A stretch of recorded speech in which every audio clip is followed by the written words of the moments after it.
Good morning बच्चों। पिछली class में हम लोगों ने प्रथम पीढ़ी और द्वितीय पीढ़ी की भाषाओं के बारे में पढ़ा था। आज हम लोग तृतीय पीढ़ी और चतुर्थ पीढ़ी की भाषा, उच्च स्तरीय भाषा के बारे में विस्तृत अध्ययन करेंगे। उच्च स्तरीय भाषा, यह भाषा कंप्यूटर की आंतरिक संरचना पर निर्भर नहीं था। प्रोग्रामर को ऑपरेशन कोड और स्टोरेज एड्रेस को याद करने की आवश्यकता नहीं थी। प्रोग्रामर का पूरा ध्यान समस्या के समाधान पर होता था, क्योंकि इससे पहले जो हम लोग असेंबली भाषा का उपयोग किए थे उसमें ऑपरेशन कोड और एड्रेस कोड था। वो इसमें एक ट्रांसलेटर की भांति कार्य करेगा, जिसे हम लोग पढ़ चुके हैं पहले। तो ये एक ट्रांसलेटर भाषा हुई।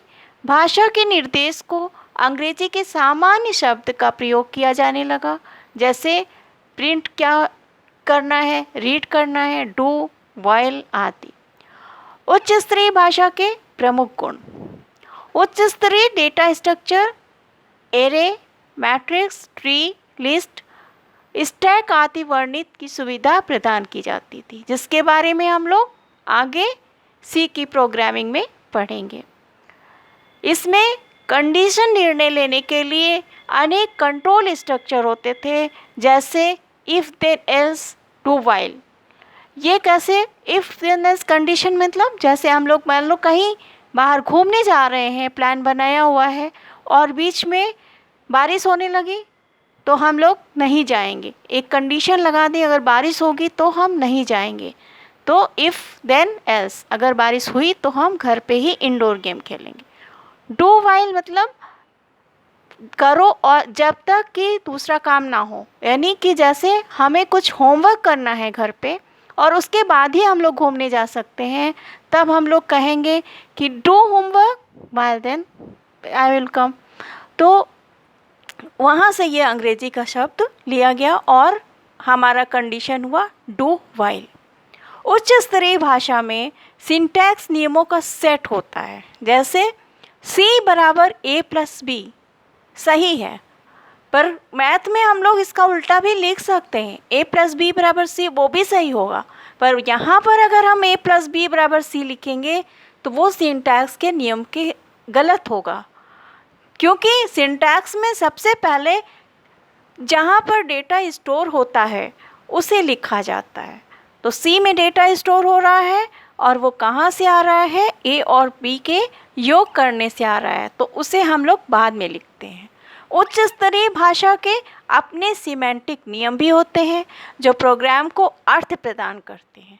उच्च स्तरीय भाषा में एल्गोरिथम स्यूडो कोड में लिखे प्रोग्राम को सापेक्ष कोड में ढालना आसान होता है। उच्च स्तरीय भाषाओं के प्रोग्राम का स्ट्रक्चर कुछ इस प्रकार है, जैसा हम लोग पहले ही पढ़ चुके हैं। प्रोग्राम को हम लोग छोटे छोटे मॉड्यूल्स में तोड़ते हैं, वही हो जाता है सब प्रोग्राम, सब रूटीन, ब्लॉक और मॉड्यूल। उन सब मॉड्यूल्स में कई स्टेटमेंट अलग अलग लिखे होते हैं हर सब प्रोग्राम से, तो वो हमारा हो गया। नेक्स्ट हमारा स्टेटमेंट हो गया। स्टेटमेंट में क्या हो सकता है? कोई भी ऑपरेशन हो सकता है, सब्ट्रैक्शन हो सकता है, जैसे सब्ट्रैक्शन हो सकता है, एडिशन हो सकता है। यहाँ हम लोग जैसे एडिशन लिए, सम किए तो सम में 2 हुआ, एक सम वर्ड हुआ और एक एन हुआ, तो ये एक स्टेटमेंट हुआ। इस तरह के कई स्टेटमेंट होंगे। तो इस तरह से नेक्स्ट हमारा जो आया वो एक्सप्रेशन आया। एक्सप्रेशन में क्या होगा? स्टेटमेंट से लिया गया, जैसे सम प्लस एन, ये क्या हो गया? ये डेटा आइटम हो गया। ऑपरेटर क्या हो गया? इनके बीच में योग किया गया, यानी प्लस ऑपरेटर हो गया। फंक्शन क्या? कभी कभी फंक्शन का भी इस्तेमाल होता है, जैसे s बराबर मैक्स a कॉमा b, मतलब मैक्स का मतलब हुआ मैक्सिमम नंबर। a और b में जो मैक्सिमम नंबर हो वो s में स्टोर हो। अगर a का मान 5 है और b का मान 10 है और मैक्स लिखा हुआ है, तो स्टोर क्या होगा? b की वैल्यू स्टोर होगी 10। उच्च स्तरीय भाषा की विशेषताएं: मशीन से आत्मनिर्भरता। एक मशीन पर लिखा गया प्रोग्राम अन्य मशीनों पर रन हो सकता है। सरल भाषा। उच्च स्तरीय भाषा मानवीय भाषा से करीब होने के कारण इसमें लिखने पढ़ने साधारण होते हैं। इनके कोड लिखना एवं समझना अत्यधिक सरल है। टेस्टिंग त्रुटि शोधन में आसानी। सिंटैक्स त्रुटियां कंपाइलर द्वारा पकड़ में आ जाती हैं और इसकी टेस्टिंग और त्रुटि को सही करना सरल होता है। समय एवं धन की बचत। मशीन व असेंबली भाषा की अपेक्षा प्रोग्राम लिखने व टेस्टिंग करने में कम समय लगता है। एक ही प्रोग्राम सार्वजनिक रूप से प्रयोग किया जा सकता है, अतः कोड पर आने वाले खर्च में भी बचत होती है। आइए अब उच्च स्तरीय तथा निम्न स्तरीय भाषा में क्या अंतर है वो देखते हैं। उच्च स्तरीय भाषा। उच्च स्तरीय भाषाओं के निर्देश हमारी आपकी भाषा के शब्दों में जैसे प्रिंट, रीड, टू आदि का प्रयोग होता है। निम्न स्तरीय भाषा कंप्यूटर की मूल भाषा है और इसमें लिखा गया कोड सामान्यतः बाइनरी कोड की श्रृंखला के रूप में होता है। दूसरा, उच्च स्तरीय भाषा को लिखने पढ़ने के नियम साधारण है।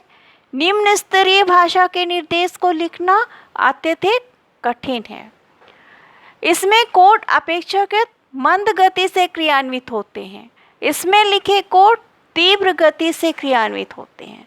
एक मशीन पर लिखा गया प्रोग्राम अन्य प्रकार की मशीनों पे रन हो सकता है, पर मशीनी भाषा में एक मशीन पर लिखा गया प्रोग्राम दूसरी मशीन पर नहीं चल सकता। उच्च स्तरीय भाषा में इसमें लिखे गए कोड ट्रांसलेटर के द्वारा मशीनी भाषा में परिवर्तित किया जाता है, जबकि निम्न स्तरीय भाषा में किसी भी ट्रांसलेटर की आवश्यकता नहीं होती। उच्च स्तरीय भाषा को याद रखना सरल है, जैसे बेसिक, सी, C++ आदि। इसको याद रखना कठिन है।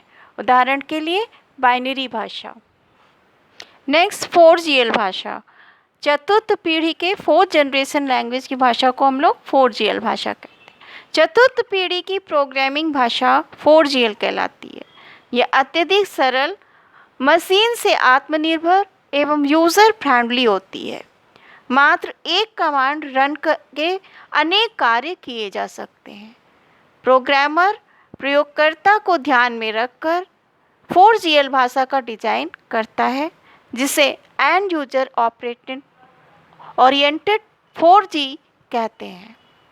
4GL भाषा में विकसित किए गए सॉफ्टवेयर को व्यवस्थित करना व समयानुसार सुधार करना सरल है। 4GL नॉन प्रोसीजरल भाषाएं हैं जो किसी न किसी डेटाबेस से जुड़ी रहती हैं, जैसे MS एक्सेस, ओरेकल आदि। 4GL भाषा की ग्रामर, सिंटैक्स, नियम सभी कुछ अत्यंत सरल है।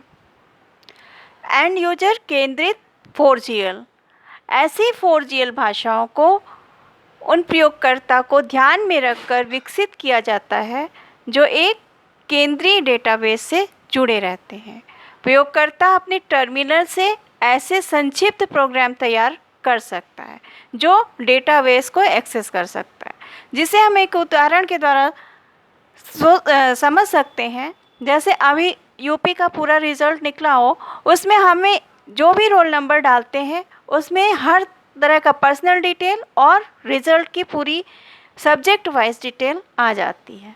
पर्सनल डिटेल जैसे उसमें माता पिता का नाम क्या है और क्या रोल बच्चे का नाम है, और उसके बाद फिर रिज़ल्ट में कौन से सब्जेक्ट का। उसका अगर मान लीजिए हमें अपने स्कूल के बच्चों का डेटाबेस तैयार करना हो, तब हम उसमें SQL स्ट्रक्चर क्वेरी लैंग्वेज की द्वारा मुख्य प्रोग्राम बना सकते हैं, जिसमें हम DBMS के द्वारा एक्सेस कर सकते हैं कि हमारे बच्चे हमारे स्कूल के कितने परसेंटेज पास हुए हैं, या फर्स्ट डिवीज़न कितने बच्चे आए हैं, या रिकॉर्ड हम देख सकते हैं कि हाईएस्ट मार्क्स किस सब्जेक्ट में सबसे हाईएस्ट मार्क्स है, उस सब्जेक्ट का केवल एक्सेस करेंगे और हम बता देंगे कि किसका हाईएस्ट है मार्क्स और कितने बच्चे फर्स्ट आए हैं। ये सारी डिटेल्स को ध्यान में रख कर के भाषाएं बना गई। तो इस तरह का SQL स्ट्रक्चर क्वेरी लैंग्वेज ऐसी भाषा मुख्य प्रोग्राम होती है। नॉन प्रोसीजरल 4G 4GL भाषाओं में सामान्य कार्यों के लिए बिल्ट इन फंक्शन होते हैं, अर्थात रेडीमेड कोड होते हैं।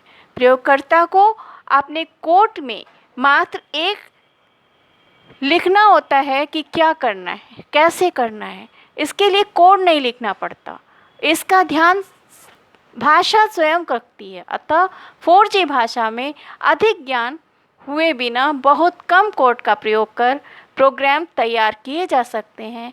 ऐसी भाषा जिसमें यह विशेषता होती है उसे नॉन प्रोसीजरल भाषा कहा जाता है, अर्थात जिसे प्रोसीजरल विधि की ज़रूरत नहीं है। 4GL भाषाओं की विशेषताएं। 4GL भाषाओं में ऐसी अनेक विशेषता है जो कि पहली पीढ़ी में नहीं थी। 4GL भाषाओं का प्रयोग करके बहुत कम समय एवं लागत में अच्छे सॉफ्टवेयर तैयार हो सकते हैं। 4GL भाषा एक लाइन का कोड हाई लेवल लैंग्वेज के पूरे प्रोग्राम के जितना कार्य कर सकता है। नेक्स्ट, 4GL भाषाएं सीखने एवं प्रयोग करने में अत्यधिक सरल है। इनमें कोड लिखने के लिए किसी भी प्रकार के हार्डवेयर या सॉफ्टवेयर या फिर कोड लिखने की विशेषता की आवश्यकता नहीं है। 4GL भाषा में लिखे गए प्रोग्राम की टेस्टिंग, त्रुटि संशोधन, कोड में परिवर्तन तथा सुधार आदि बहुत सरल है तथा ये कार्य बहुत कम समय लेते हैं। 4GL किसी भी प्रकार की मशीन पर निर्भर नहीं है। एक मशीन पर लिखा गया प्रोग्राम अनेक मशीनों पर चल सकता है। 4GL भाषा के प्रमुख उदाहरण DBMS, MS Access, FOXPRO, Oracle, इन्फॉर्मिक्स आदि हैं। बच्चों, आप लोग का तीसरा लेसन प्रोग्रामिंग भाषा कंप्लीट हो गया है।